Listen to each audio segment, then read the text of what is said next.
Travel Our Fam was good. We back at it with another episode. Today I have a great guest with me. And if you don't know, and if you haven't been paying attention, I've been pubbing a special event that's coming up for the last few months on my Instagram page. And you may have heard about the Miami Takeover. So it's my first year doing it. I'm super excited about it. But without that being said, I also have one of the general partners here, my man's Wylie. And so we're gonna chop it up a little bit and talk about what's to come next week at the Miami Takeover. Wylie, how you doing, man? I'm doing good, man. I'm a little busy, you know what I mean? Leading into the week, you're just trying to put the finishing touches on a good weekend. That's all. Definitely, definitely. Well, I know you got a busy weekend because, we're a few days away from Miami Takeover, and so I know this is the 18th year. Is that correct? That's correct. 18 years, man. 18 years. So that is a long time. I know some of the Travel Hour fam, they probably want to know, like, what is this Miami Takeover? And I've talked to some people in the city, and they said that, hey, like, I've heard this event, but I ain't never been. But I've heard, what I'm saying, about this event has been going on for a long time. So how did y'all get started with the Miami Takeover, and how did it grow to what it is today? I mean, it's an interesting story. So, I went to FAMU, right? And graduated from FAMU. Rattlers. I'm a Washingtonian, born and raised in DC. Went down to Florida, went to Florida A&M. After Florida A&M, I went to start working in Florida. So I was working in Florida for about 10 years, right? And being from DC and throwing events in Florida, I always wanted to bring live music to South Beach, right? GoGo. So, I've been doing a lot of parties, a lot of clubs, club DJs, but I never had brought a go-go band to Miami, right? So the opportunity presented itself when I decided to leave Miami and come back home to Washington, D.C. So it was kind of my going away party from Florida and my coming home party to D.C. Now, one of the things that is unique about Miami, as you pretty much know, it's a tough place for entry, a barrier, having fun for black and brown people, right? So being able to successfully throw events on the beach prior to me leaving, I was able to get good deals with the clubs and hotels. So with that, we were able to give people a great experience. And one of the things I used to always hear from people that were coming to Miami, my friends were like, the things I'm seeing on the internet are not the hotel I'm staying in. They give you these fake pictures and you got a fake experience. So, I being there with like, okay, let me get some of the best hotels and let me bring my people in the best hotels. So that's what we started. It's kind of destination style travel event. And as you know, if you look at Miami now, there's a lot of different takeovers from different cities coming to that. I will say that we're pretty much the first takeover, and then everyone else has begun to mimic the blueprint. You know what I mean? Pool parties, comedy shows, yacht parties, all that good stuff. You know what I mean? And we've been doing it for 18 years, knock on wood, and it's been a fantastic ride. Yeah, that's a hell of a story, man. Because I know, I was doing some research this year when I found out about it, and there was a couple of takeovers out there. But then what I did see, I saw the official in front of it, and I looked at the website, and I did see, I really saw the thought and attention, the detail that went into where you were staying with the host hotel, right? In a great location, in South Beach with beach access. But then you also look at the venues that are being booked, like the Urban, right? Partnering with certain folks in the city, like the Doo-Wop Party, right? And so, you start to see those things, and I was like, okay, like they're definitely like tapped into the city. So how has it been as far as like, when you guys first started to come to now? I know you talked about just what it was building these relationships. So what was that like, saying coming up in a place like Miami where it can be tough to build those relationships? How did you do that? Like I said, it's been over time. You know what I mean? So even like take for example the Urban Doo-Wop Party with Mike Gardner. Big shout out to Mike Gardner and his team. I've known Mike for years, right? When I was there doing parties, we actually used to promote against each other, right? So, we had promoter wars, things like that. If you remember Club Bed back in the day, you remember Mansion, all these different locations that have gone in and gone out. And, being able to, for one thing I like to do is I like to look at things and see how I can make it better, put my own little mix on it, right? And, that is what I try to do to give people an experience I would want, right? So, back in the day when you first started, bottle service was the thing, you know what I mean? And then it kind of took over from a whole national perspective. Now everybody is doing lounges and all that. How things transform. And you got to be able to pivot with that, you know what I mean? If you think about how the beach was 15 years ago and where it is now, you know what I mean? And how do you pivot? And I think that's one thing that we've been looking to do too, is just being able to pivot and change with the time. And those are the think tank questions that we always ask ourselves. What are we gonna do different this year? What's new? You know what I mean? People tired of coming. You know what I mean? How do you get new people? You know, and like I said, it's even with you. You know, partnering with you and having you on board this year. It's this is new. This is new. This is where we have to go. You know, we got to go to getting influential people, influencers, different things, podcasts. It used to be you pass out flyers, you get people there. It ain't working no more. You know what I mean? I'm old school. I'm an old school guy. So you know it's tough for me to change and get into the new thing. And I salute you and what you do. You know what I mean? And like I said, you know, bringing on and getting with the new wave, and that's what we're trying to do. Feel you on that because you know we got a couple of connections. So I'm a HBCU grad too, and you know I also played Alpha Phi Fraternity Incorporated while I was in school. I played football, and so while I was at school, I built these relationships, and so through that, like I started throwing parties as an alum at homecoming up at Shaw University in Raleigh. So you know same thing, like we in the room, we having conversations, and like you know some of the older cats is like, look man, we want the handbills, and you know I'm in there like, hey like. We got Instagram, you know, we got Snapchat and the handbills may not be worth it. Like, we're gonna put on their windshield and these folks gonna throw it away. You're gonna see it flying around campus, right? So, you know, I love the fact that you mentioned this like the pivot in the game because, you know, only way to stay relevant is to have the pivot. And so, you know, I know we talked about, you know, I think the pandemic hit Miami in a very different way just because there's so much tourism coming down to South Florida, right? And then of course that affected how y'all are moving as well. So can you just tell me a little bit about like, you know, what did MCO look like prior to COVID and then what did it look like making pivots after COVID? Well, you know, I think funny story on this. COVID first hit. We were in Miami doing a walkthrough of the venue. And that weekend that we were down there, that's when COVID started to open up and come out all over the news. And we actually had to cancel.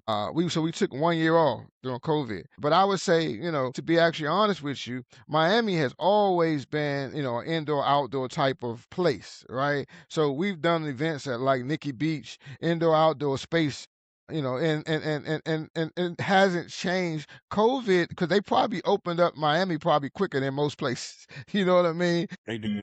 So you know, it's like it really it really didn't change anything because when we came back after COVID, we still were doing similar, you know, pool parties, indoor outdoor events, things of that nature.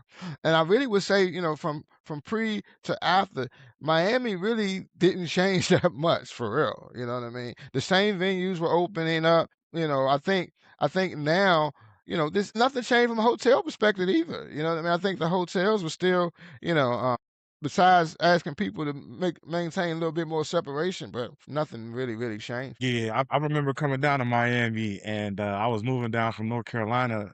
And when I got my job, I was like checking in with the job because I'm asking, like, hey, is there gonna be any holes when we move to the state? Because North Carolina, the governor was not playing at the time. So he had like phases that we were able to open up into. And so I'm on the phone with the job, like, well, what phase y'all? And it was like phases. It was like, we open. Come on down. So I got Exactly. to Miami and, you know, I get it because of the weather, you know what I'm saying? Because of already having outdoor dining and stuff like that, it was easy for them to make that pivot. So, you know, you got a lot of outside stuff going on. So I definitely get that. Because like take for example, Washington D.C., right? They had to start and they closed a lot of the lanes to be able to let people come out and put businesses there on the sidewalk. Like you said, Miami was already doing that. You know, they're doing that pre-COVID, so they had the indoor outdoor element already. You know what I mean? It was just more so more people were eating outside than inside. That's all. Definitely. And I know you a DC guy, man. You like to beat your feet and all that good stuff, man. And you know, what part of DC are you from and how'd you end up getting to FAMU all the way down there? That story is interesting too. I'm from Southeast Washington, Southeast DC, what we call it, and I actually went to Paul Laurence Dunbar in DC. If you know about the historic Paul Laurence Dunbar, so I'm a hard Dunbar alum. I promote it and pump it up real heavy, but I went. Dunbar was a pre-engineering school, right? So I went to FAMU on an engineering scholarship, and that's what took me to Florida. You know, I don't know if you remember the president of FAMU, Fred Humphreys, bless his soul, but he treated scholars like athletes. And if you're an athlete, you know how they come and they give you this grand presentation. And they gave us a good presentation. And one of the best choices I made was go to FAMU. That's what's up, man. I actually saw they had a clip floating around when Dr. Fred Humphreys went to go talk to Will Packer, and he's just Hmm. telling the story how like you know Will was like, I'm about to go Ivy League, man, Yeah, and yeah. you know Doc came in there and talked to him, and his dad was Yeah. like, "Nah, you not going I believe you going to FAMU." And I was in that Will Packer era. That was my class. Will and Rob Hardy and all those guys. They were in my era of FAMU. But that same conversation, yes, it's the same conversation I had. He spoke it just like it was. Like I said, we came in and all the scholars in DC were there, and he said, "Where you want to go? You want to go? You got a scholarship. If you do this, you got a scholarship. You got a scholarship." He gave scholarships on hand, and it just makes you feel different. And you know what I mean. And then when you got there, not only but I always wanted the HBCU experience, and I always wanted a a good place to get my degree. You know what I mean? And I can say we had the best of both worlds. If you don't know, Florida A&M and FSU, Florida State University, are combined. So our engineering schools are combined. So I got the best of both. I got a predominantly white and HBCU all mixed in one. So it was a great experience, definitely. That's dope. That's dope. And I guess, can you just talk a little bit about, because I'm always curious about this, like, being an HBCU campus, it's just a different vibe. It's definitely you around Black excellence every day. And one thing I appreciate most about it is that, I really didn't know like how diverse Black people were until I went to HBCU. Cause you got people from all walks of life. Like I had never met nobody from DC before I got to Shaw. I didn't know what go-go music was. Like I didn't West Coast people out there talking in different slang I never heard before. And I was like, I just seen that on movies. So when you look at that, when we talk about like just what that experience was like, and then how did you end up going into like promoting and stuff like that and doing events while you were on campus, and how did that grow for you? I've been doing parties since I was 16, right? I've been doing pool parties in my backyard here in DC since I was 16. So it's in me. Like I enjoy people having a good time. So it was just second nature for me. In school, I didn't pledge any fraternities, but you can say that, the DC clique at Tallahassee, we were our own little fraternity, but we always were engaging and having good times, right? So I've always just been a social on the social scene, and when it was no different when I transitioned to Miami.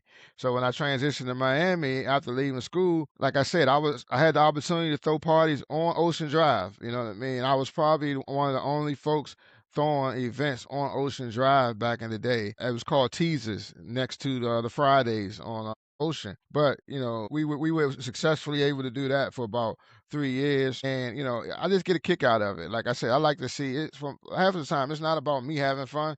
It's about other people, man. It's about other people having a great experience.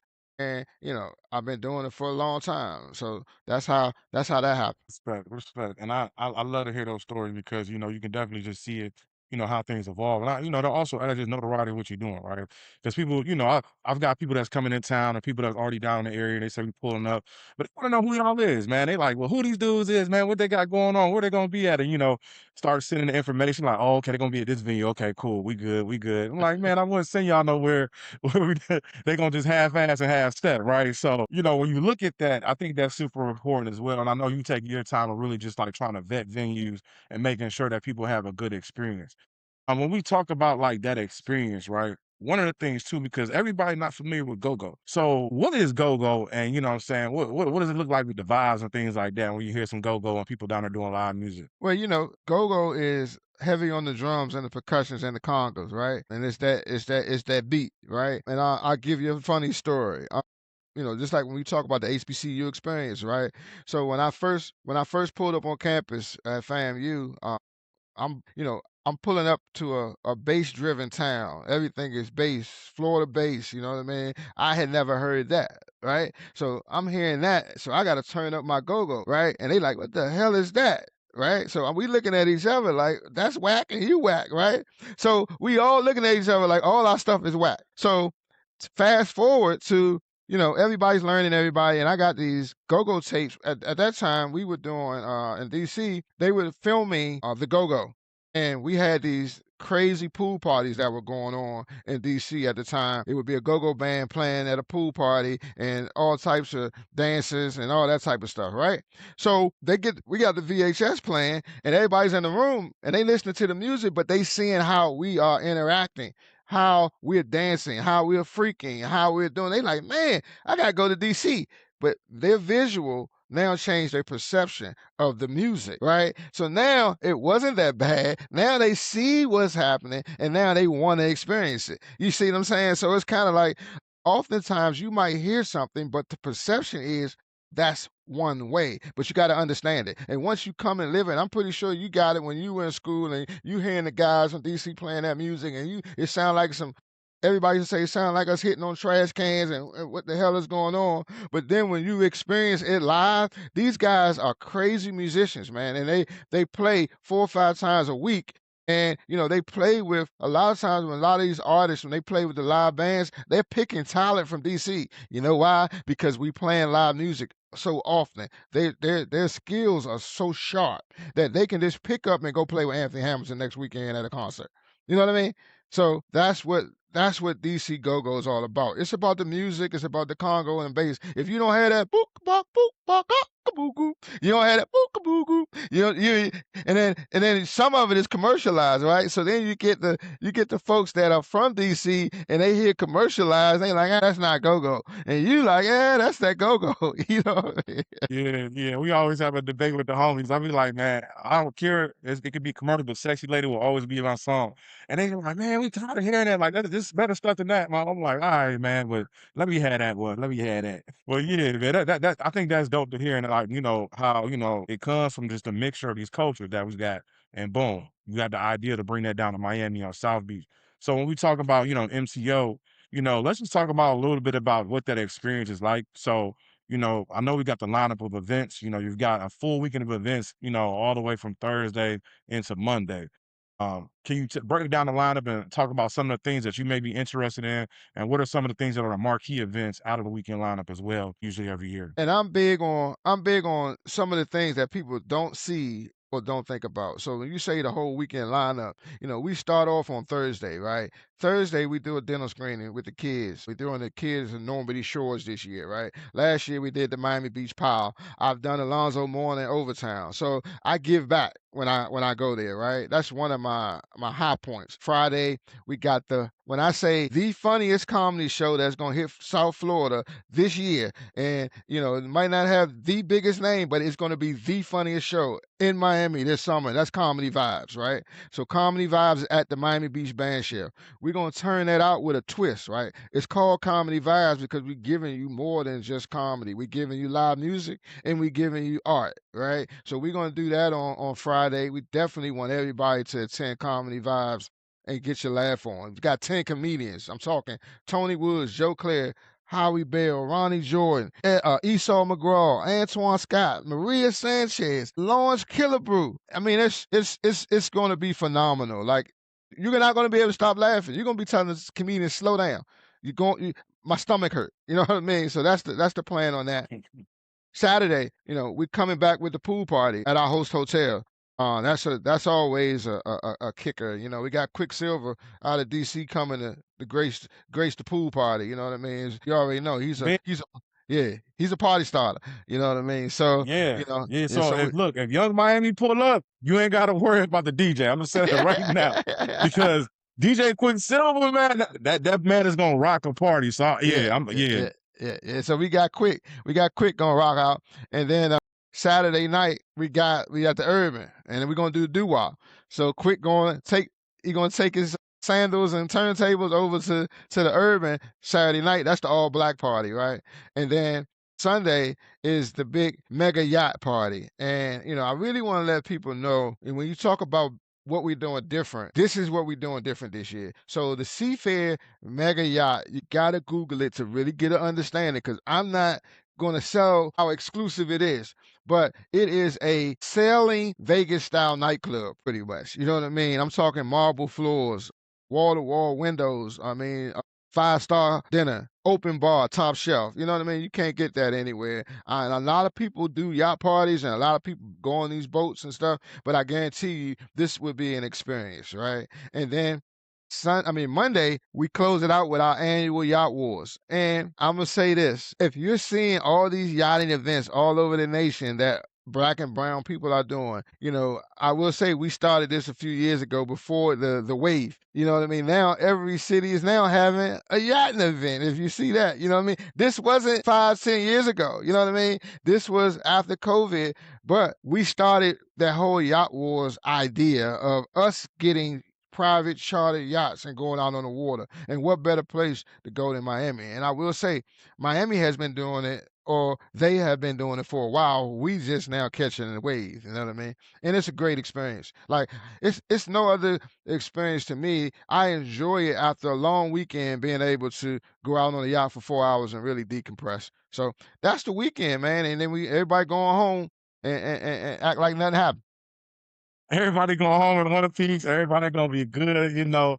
We dealing with folks that got good jobs and good credit scores and stuff Yeah, like that that's yeah, coming yeah, on down. So yeah. it's gonna be a lot of us and a lot of good vibes. I love to see that. And then I know you talked about even just the yacht wars. What is that gonna look like? Is it multiple boats involved? Like we got multiple DJs? What's the setup on? So yacht wars is everyone gets their own yachts, right? So it's normally you get between 10 and 13 people on a yacht, and then we all tie up. You know what I mean? And then we go from boat to boat. So every boat got a little sound system. Yeah, we have our DJs on certain boats, but we're gonna blast it all off. So we all one family. You just hop from boat to boat, and like I said, it's a great experience. Everybody getting in the water, jet skis all around. You know what I mean? This everybody drinking, enjoying life, man. And like you say, I always say, and then everybody go home like nothing happened. Because on the yacht, everybody like, no, no, no, no, no, no, no, put your camera down. No, no, no, no, no, no, no, turn that off. Hey, look, either close friends or put it down, y'all, because Yeah, yeah, we're but gonna hey, have a man, little fun. we ain't got to go live today, man. Stop that. I feel you on that. We ain't gotta tell the whole story, Yeah, just give them just enough, yeah. So It's a little piece. You know what I mean? Hey, look, hey, you gotta get time to chop it up. that fact, that is a fact, you wanna make sure you're leaving the same way you came, so I understand that one. What would you say to the person that this is their first time coming to MTO? What advice would you give them, and what would you have for them to expect out of this event? I would tell them make sure they drink a lot of water and prepare yourself and pace yourself.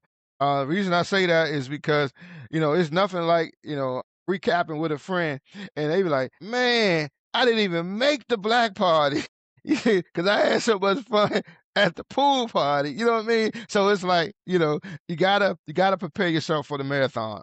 I would also say, come ready to experience new people from all over. A lot of these friendships and things that I've seen over the years, people met them in the takeover and they have become travel buddies. You know what I mean? I've seen people become married. I've seen people have kids. I mean, I've seen it all over the 18 years. You know what I mean? But come with an open mind and come ready to see like-minded people. One of the things I like to tell people is, and this is something that like I said, a lot of people don't promote these little things. We promote safety. People coming to the beach to really have a good time. Stay away from the beach late night. You know what I mean? It's really dark out there. Don't turn the fun into tragedy, man. You know what I mean? So, party responsibly. You know what I mean? We talking about people drinking on water. You know what I mean? All it takes is, falling over and not being able to swim, and then the whole weekend is a sore. The other thing that I tell folks is, the thing that about Miami Takeover that I take to heart is the city embraces us. The city of Miami Beach embraces the Miami Takeover. You know what I mean? The Visitors Bureau embraces the Miami Takeover. What happens is, because we have a good track record, right? And we try to keep the incidents to a minimum, but we need our people to come be on our best behavior, have fun, but be on our best behavior, because I want people to remember we're representing the Miami Takeover when we down there. So have a great time. That's a fact. I appreciate that because, at the end of the day, like we all coming to have a good time. We all there for the same purpose and, making sure that, we look out for each other. I think that's how we keep good events like this going and also building just good Yes. relationships and good partnerships with the city. Because I can know for a fact, like there was a time when the city of Miami Beach was really just cracking down on things and trying to, get rid of some of the, what I'm saying, the crazy behavior that was going on down there. Now, somebody used to live there, like, during spring break time, I would hate going down to the beach because it's like, it's gonna be a shit show, man, Yeah. But, Yeah. And that It and could be that's a what lot. and that's what one of the keys that I try to make sure I hone in on, because before we go down there, we meet with the Miami Beach Police Department, right? And we let them know, what our programming looks like, so we could be good partners. You know what I mean? Like I said, we don't want it to be a shit show. We don't want to come down there and things all over the place. We try to be well organized and let people know that, hey, we as the people can do organized events in these wonderful places. Open up the doors and let us experience it. Definitely. No, I've definitely seen that just with, like I said, the hotel's in a great location. It's very walkable to a whole bunch of things around the area. Getting around Uber if you need to. Like you can get to some of the events with a quick 15-minute Uber. So definitely well thought out and well planned. I'm really looking forward to it. Wiley, I know you are, you a vet. I'm a rookie this time. So, you like your LeBron season, man. And I'm coming here, fresh in, but I'm looking forward to it, man, and spending some time in Miami. I did want to just, leave you with this though, man, and see like, this is year 18, and so obviously you've done this 17 times previously. Is there anything unique about this year for MTL? Like I said, the real big unique thing this year is the mega yacht party. You know what I mean? And I would also say I really went big on the comedy show this year. Between the comedy show and the mega yacht party, those are the two things that I think that it's going to be a different experience for the folks. And I'm really looking forward to, a weekend of fun. But one of the things that you say you're a rookie, right? So I'm trying to make sure you can get that 2-year contract so you can be on the team till year 20, where we can do the whole bow wow. So that's the key. So know that coach gonna be watching you out there in your interaction and how you playing, how you moving. So I'm looking forward to having you on the team and seeing hey, look, seeing the new wave come in. You know what I mean? Yeah, man. Well, I'm definitely looking forward to. And one thing I did just want to say, man, is that I really appreciate the work that y'all are doing. I don't align myself to everybody, and so everybody is not for me, and I understand that everybody is not for y'all, right? And so one of the things I do want to say is that you guys have really brought impact to the city, and just being in Miami, living there before, a lot of people come into the city and take, but like you guys are coming in here. You're working with local people. You also are making sure that we're doing community service and giving back in different ways. And so I think that's super important as well. As people, we got to uplift each other. And so definitely kudos to y'all and shout out to the team, man. Yeah, and I forgot. I think I forgot when I'm doing the lineup. We do a beat sweep too. So definitely, and that's another thing that's impactful, right? Like you said, one of the things I learned when I was there. Like you said, promoters would come in town, pass out flyers, and like you said, trash it up, and they really were upset about that. So it's nothing like being able to take our folks on a Sunday morning after you've been drinking all weekend and get up and go clean the beach. And we've been doing that for at least 10 years now, 10 to 15 years of that. And when I say that makes an impact, and I'm gonna say not only on the city, but it makes an impact on the visitors, because when we first started it, right? And I'm tell this story. When we first started, we had bags of trash, bags of bags, right? But the beach has really been doing a better job, and also the tourism has been doing a better job. And one of the things that you'll see on the beach is a lot of straws and how that affects the wildlife, right? And with that, I never knew that until we talked about it. But now it makes you not want to put trash down. You know what I mean? So it's kind of like it changes your mindset for the better. Yeah, yeah, that's definitely something to think about. And so you just taught me something too as well. So, I'm gonna be out there with my drink, like, hey, get that straw, brother, get that straw, sister. But yeah, I think that's super helpful, man. Wiley, it's been a pleasure, man. It's been dope chopping it up with you, man. Like I said, we a few days out from Miami Takeover. There is still time to get tickets, Wiley. Can you let the folks know where they can cop their tickets? And what any promos that are going on at this time and what that's looking like right now. Yeah, they need to jump on right now. It's themiamitakeover.com. Go ahead and get your tickets. We got a lot of 2-for-1 specials going on. You thinking about coming, go ahead and get your tickets now. And the reason I say that is because the prices do go up the weekend of. So, the demand is there. People are coming. I'm just telling you, if you got your plane tickets, you don't have your tickets, you better get them now. Because hey, the door price is gonna be the door price. Yesterday's prices ain't today's prices. Remember that. This is your discount. Choose wisely, y'all. It's been good having you on the show, man. We appreciate you, brother. Travel our family out. Until then, the world is yours.